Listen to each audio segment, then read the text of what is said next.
Assalamualaikum and a very good day to Dr. Aliza, respected speaker, cautious timekeeper, honorable educator and members of the opposition team. We are gathered here today to debate on the topic, does foreign direct investment FDI promotes economic growth and development in host countries, or does it lead to exploitation and dependency?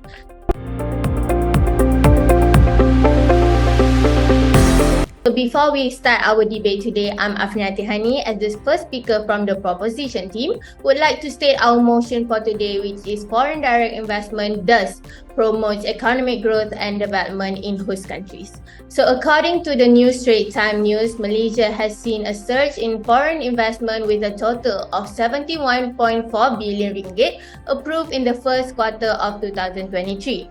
The continuous increase in FDI is the evidence of growing confidence of the foreign investor in Malaysia progress for the economic potential of Malaysia. As the issue stated, I will take Malaysia as my example of a host country, and I believe in our stand to express my views for the motion today. So before I start with my content, let me start with a brief definition of foreign direct investment.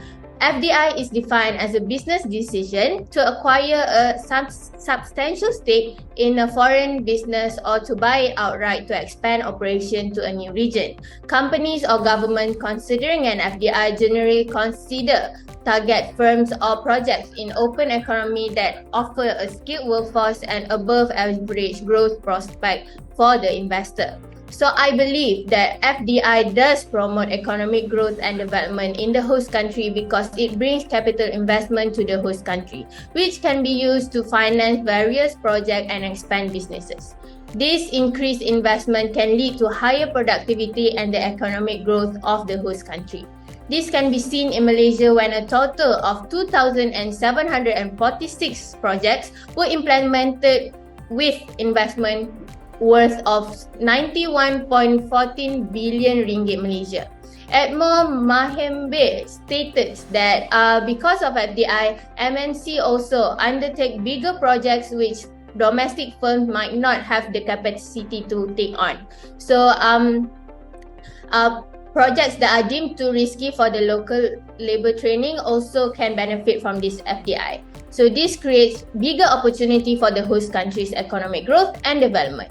Moreover, I believe that FDI does promote economic growth and development because foreign companies investing in the host countries often create job opportunities for the local workforce. This reduces the unemployment rate in the country, increases consumer spending and stimulates economic activity. According to the Ministry of Investment, Trade and Industry Malaysia, an estimated of 15776 job opportunities were generated from approved and realized FDI projects from 2017 to 2023. A low unemployment rate often signifies a healthy economy, which can boost business confidence and encourages companies to invest in expanding their operations and also introducing new products and taking new ventures. So to summarize, we can clearly see that FDI can promote economic growth and development in host countries. And when foreign companies invest in host country by establishing new business or acquiring existing one, it can lead to several positive impact that I have stated earlier, which can be very helpful to the growth of the host country. With that, I hope that we all can agree with this motion that FDI does promote economic growth and development in the host country.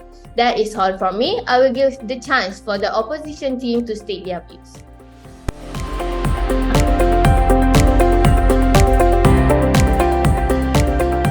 Assalamualaikum and hi to Dr. Aliza, respected speakers, timekeeper and members of the proposition team.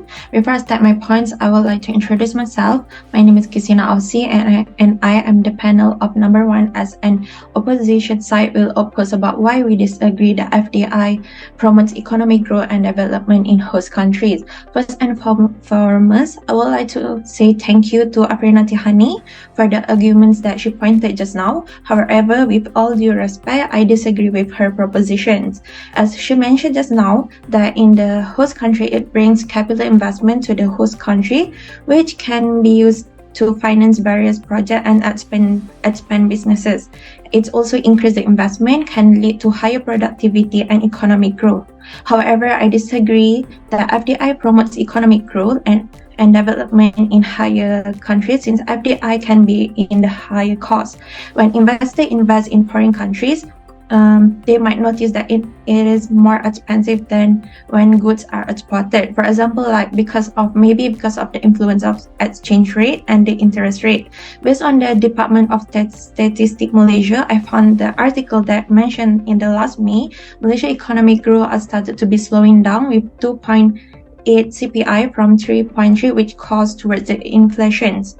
The next point I want to point out why I disagree with her points, because it gives the crowding out the effect of FDI. FDI can have both crowding in and crowding out effect in host country economy. The main adverse impact of crowding out effect is the monopoly power over the market gained by M&A. In general, crowding out might take place of two reasons. Firstly is when the domestic firms disappear because of higher efficiency and better product quality of foreign subsidiaries. And the second reason, when they are wiped out, because these foreign affiliates have better access to financial resource, engage in anti-competitive practices. For example, there is a news from the Ashraf Awani that mentioned it is undeniable that Malaysia is currently experiencing a major shortfall in regard to FDI. From being the top tier of preferred Asia country to invest in Malaysia is now ranked behind the Philippines, Singapore, Indonesia, and Vietnam, posting drop of 68% in FDI, and which it can be seen that it's actually our country, Malaysia, is preferred, but it's less preferred by the foreign investor.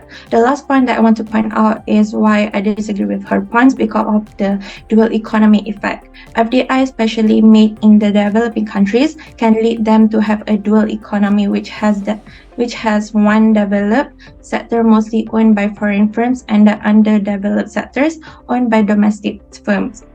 Since the country's economy becomes overly dependent on developed sector, its economic structure changes. Therefore, the dual economic effect hampers the economic development of country, as most of their citizens are located in non-developed, labor-intensive sector. That is for me. I would like to hear from the proposition to give their opinion.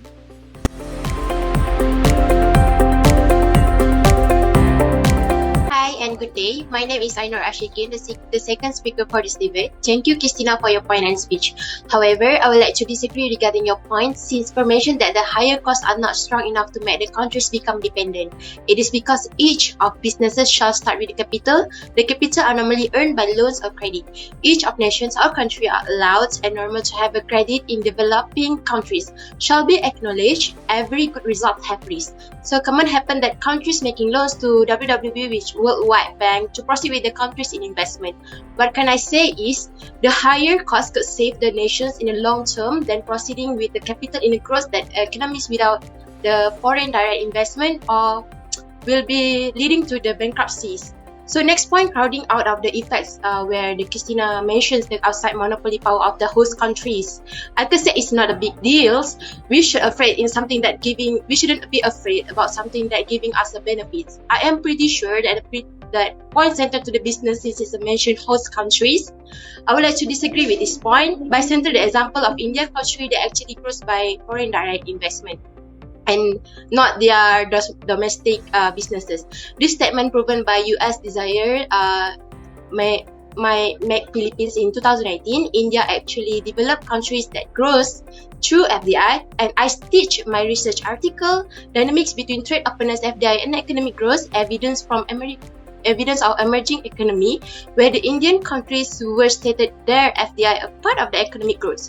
Not even that, Singapore received 61.6 Singapore dollars billion in foreign direct investment in 2016. The country boasts a streamlined interface with the government. So TradeNet that processed 99% of premise in less than 10 minutes, and a recently revamped intellectual property regime, the program that offers incentive for foreign research and development.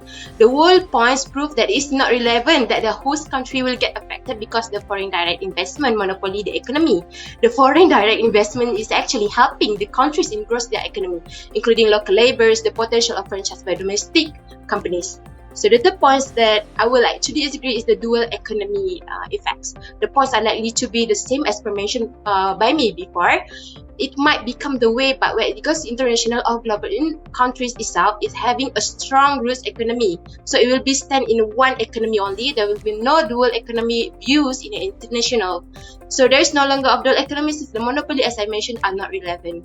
So furthermore, in supporting my subordinate Afrina, I would like to add more points in the highlights of the view foreign direct investment. One of the option leads to the economic growth. My first point is the clear foreign direct investment. FDI is a factor contribution to the export and market access. I wouldn't mention without any relevant point. The article is causality relationship between foreign direct investment and economic growth in RCEP countries, where it is clear there is a asymmetrical relationship between FDI and economic growth in RCEP countries. So, the Star newspaper reported on 3rd April 2023, the domestic firm industry have been able to harness FDI to build their industry base in have been integrating as part of the global supply chains.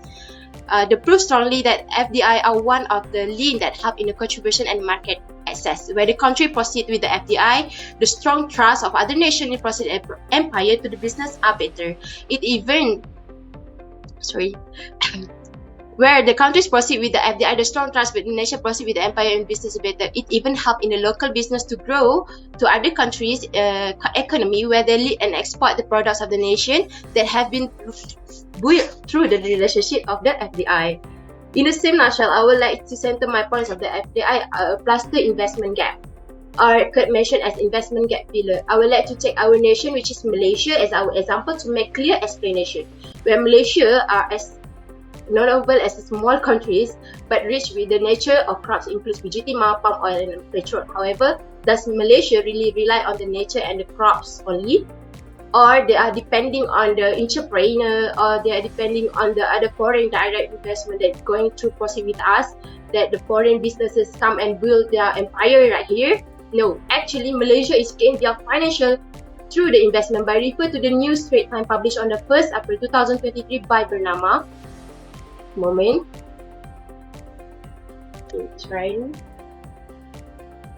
So, by Bernama, so Malaysia has secured 170 billion in investment commitment from China. This is a result of 900 memorandums of understanding between business and China and Malaysia. This article could be the reason I mentioned my first point, the factor contribution, where the investment is part of the financial key of economy. Then why foreign direct investment? Why not just investment? Investing in local won't giving us much as well as the foreign direct could be. Couldn't be denied that the cycle money in the country is important. However, the money are no longer spending in the local only, where the citizen itself, they are more buying in import stuff, import products, and then the workers here, the foreign workers, they are gonna spend their money to their family and outside from the nations, right? So what I can say that FDI is the key of the investment, the measure of the stronger investment that could recover and help economic growth. By investing outside, we could gain back what we goes outside, what the money that we get spent outside after what I mentioned by now. Malaysia also make a purchase for certain tools and equipment from the other nation because we don't want the cats in cradles, right? We don't want to be that cats in cradles that keep our social just in that positions, right? So I would like to mention about Nikia ASEAN newspaper reporter. I can show you guys this one.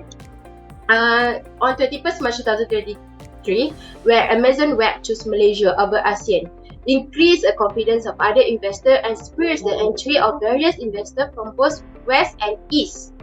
So, actually remind me of my third point, which is the FDI other factors of specific intangible like technology and marketing. My views point which the FDI factor is specific because the article proved that FDI which Amazon Web start and investor became a marketing toward other investor to investing toward Malaysia. Okay, So again, invested through the FDI, the technology shall grow aligned with our economy. When economy grows, the technology easier to get their access.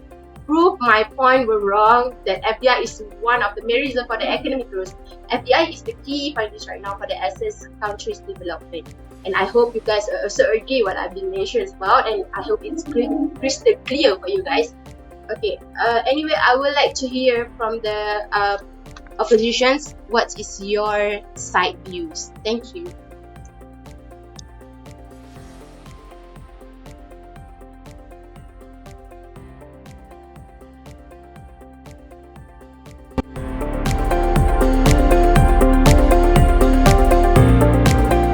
Assalamualaikum and hello, my name is Alif Iman.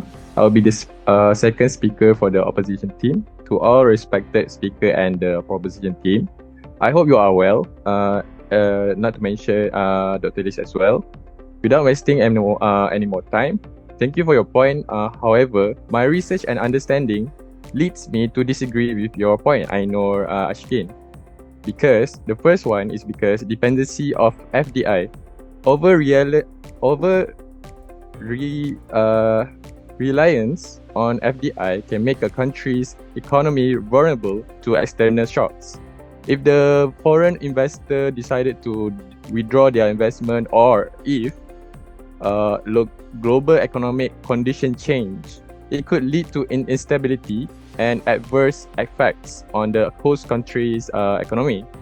Increase the trade integration often means that countries become part of complex global supply chains.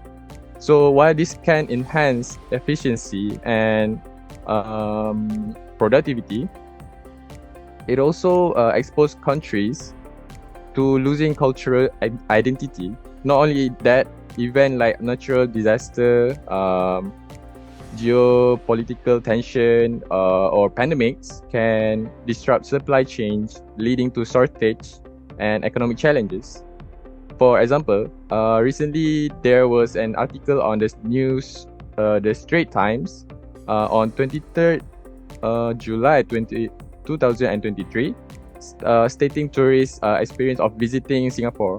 Just now, Miss Aino just mentioned Singapore received 61.6 billion in FDI in Singapore. But we have to understand, and most of us fail to see that having a FDI does not mean it can save a country or increase any helps in economics. So in that news article stating about Singapore tourist experience, which stating the Asia country that lost cultural identity causing by westernized element of the country, which feels like artificials. So when FDI entered the country of Singapore, all the westernized company entered the Singapore has totally transformed all the countries into artificials. Every characteristic of the country makes man-made and only makes for entertainment. This proved my points that FDI is not bolstering the economy but bleeding the economy, and especially the heritage of the country origins. So my next point is labor market and security risks. So there is no denying the important contribution of investment to global growth and prosperity. Both domestic and foreign investment are sought by after the country as they strengthen their socio-economic well-being. So the nature of FDI initiative is increasingly evident with the development of the top leadership in the government, essentially the marketing and the country to global investor. As announced just now, Miss Aino Ashikin mentioned about the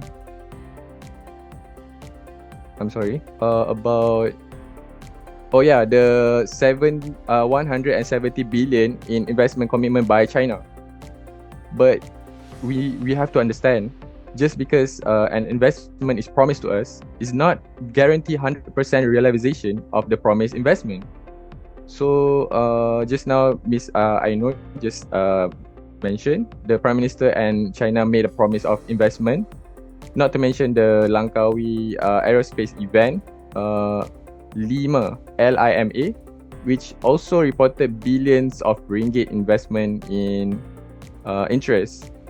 It is unrealistic to expect a 100% realization, because when I would like to take one specific point to focus on, so that we can understand much more clearer image of why FDI is not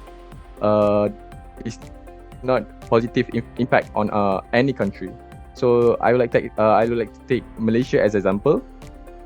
When FDI occur, that is when the technological will be transferred into the involved country. So the requirement and legal procedure of transferring those technology into the country is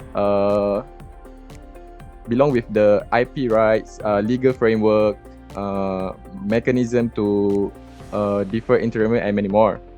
So therefore, while FDI can create jobs, it may also lead to issues in the labor market, because they are transferring those entire branch of company into our home countries, but they have to rely on the foreign import skill workers, because they will not expect Malaysia to know anything about their company, because it is foreign.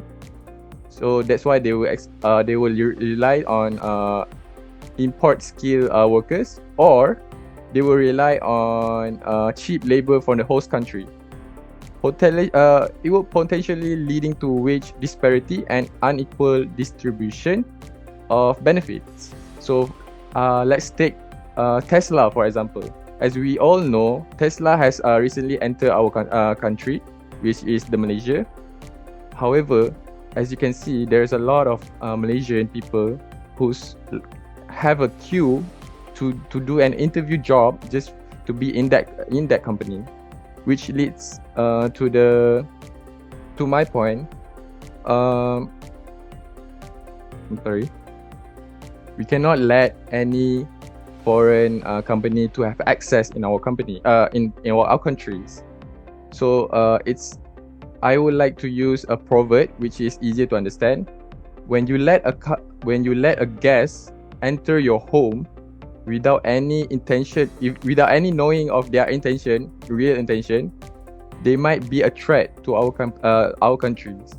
So let's take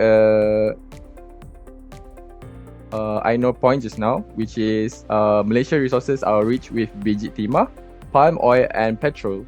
But why do we have to rely on foreign investment into our countries while we are rich with those resources?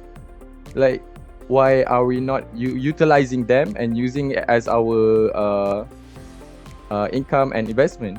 So that by referring to the article published by Harian Metro on 31 May 2023, stating that 120 years old factories that belong to Malaysia's Smelting Corporation Berhad MSC in Pulau Indah, Selangor, currently prospering and maintaining routes achieving full capacity of which resulting in increasement demand of biji timah and in global scales. So as we all know that, my last point is resources outflow and impact on local businesses. So profit and dividend generated by foreign-owned company are often repatriated to their home.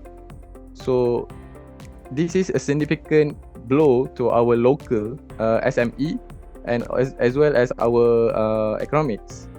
This is a challenge for local businesses to survive and thrive when there's a lot of FDI enter our country. So that's all from me. Thank you.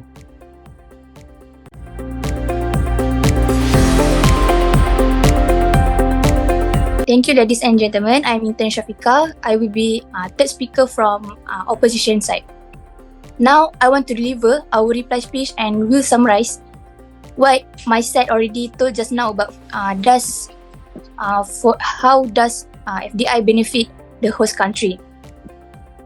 So I will summarize what once again I say that we strongly disagree with the point from proposed side, which is from speaker 3 proposed, because what from our speaker 1 and speaker 2 already mentioned, it with the fact strongly deny, because I still got the effect when foreign direct investment disadvantage are listed with a description that like any other investment stream, there are merit and demerit of FDI as well, which are mostly geopolitical.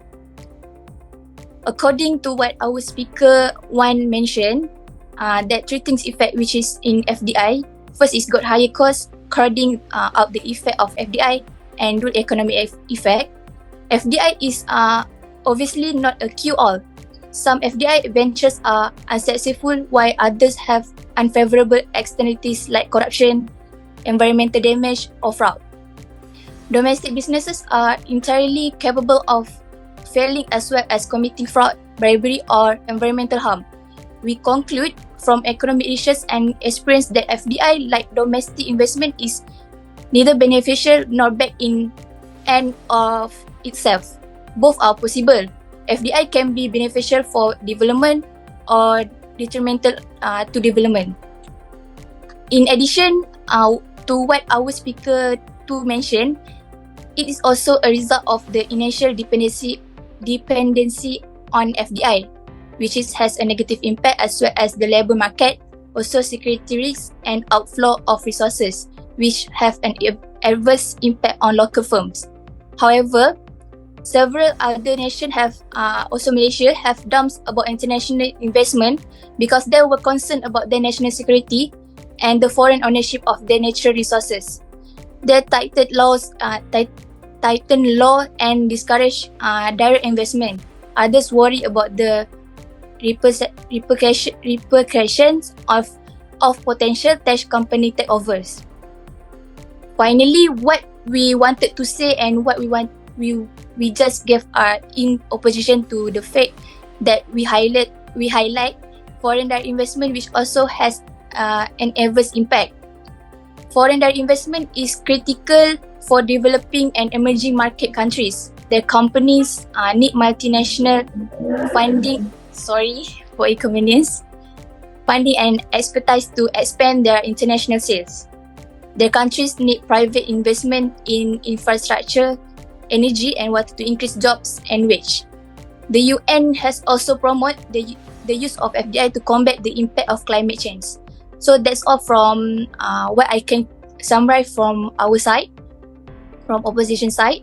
So that's all from for our debate. Thank you.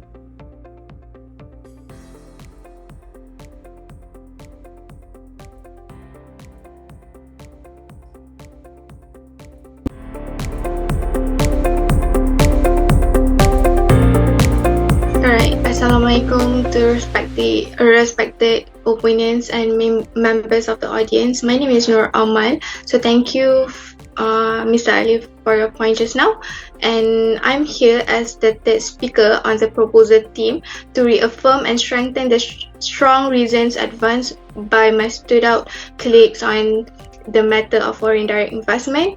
Throughout this discussion, we have looked at the numerous ways in which foreign direct investment may improve economies and society. Today, I will summarize these key issues and conclude why encouraging foreign direct investment is so important to our country's growth and well-being. To begin with, foreign direct investment serves as an important motivator in financing various initiative and development organizations inside the host nation. As our first speaker mentioned, FDI brings much needed money into local businesses, which may lead to an increase in productivity and economic growth. Malaysia is a classic example with a huge infusion of FDI of 91.14 billion, contributing to the completion of over 2,700 projects. This level of investment has clearly improved the country's economic environment and driven its growth. Also, as a result of its ability to provide job opportunities for the local people, foreign direct investment is a driving factor behind economic growth and development. New job creation not only decrease unemployment but also boosts economic activity by increasing consumer spending and corporate confidence. Success examples such as those observed in Malaysia, where significant job opportunities were created as a result of FDI initiative, highlight the practical benefits of welcoming foreign investment. Sorry for the inconvenience.